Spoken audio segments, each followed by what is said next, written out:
కబుర్లు చెప్పండి, బాగింటారు.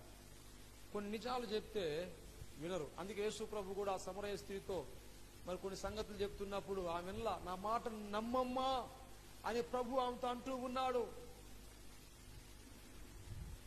ఈ చిన్నది కూడా వారితో చెప్తే, అమ్మా మన ప్రభు గొప్పవాడమ్మా, ఓ మన ప్రభు ప్రార్థన ఆలకించే దేవుడు, నిశ్చయముగా మనం చేశాము ప్రార్థన, మన దేవుడు విన్నాడు, మన పాస్టర్ మన ఎదుకు నడిపించాడు, దేవునికి స్తోత్రములు కలుగును గాక అని చెప్పి సంతోషముగా చిన్నబిడ్డతో కూడా వెళ్ళి తలుపు తీసి ఆనందించవలసినటువంటి సంఘము.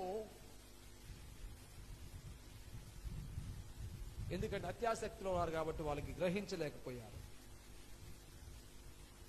అత్యాసక్తితో వాళ్ళు ప్రార్థన చేస్తున్నప్పుడు గ్రహించలేకపోతున్నారు అక్కడ. అందుకే అప్పుడు ఆ బిడ్డలు అంటున్నారు, పిచ్చిదానా. నిజమే, కొంతమంది ప్రార్థన చేస్తూ ఉంటారు, ప్రార్థన చేసి మామూలుగా ప్రార్థన చేస్తూనే ఉంటారు. ఏ రోజు వారికి ఫలితాలు, ఆ ప్రార్థనకి యొక్క ఫలాలు, ఆ ప్రార్థన యొక్క రిజల్ట్స్ వారు చూచుండ్రు. కాబట్టి అనుకుంటా ఉంటారు, మనం ప్రార్థన చేస్తున్నాం, మన ప్రార్థన దేవుడు ఏ రోజు విన్నాడు, మనకి ఏ సహాయం చేశాలే అనే భ్రమలో కొంతమంది ఉంటారు.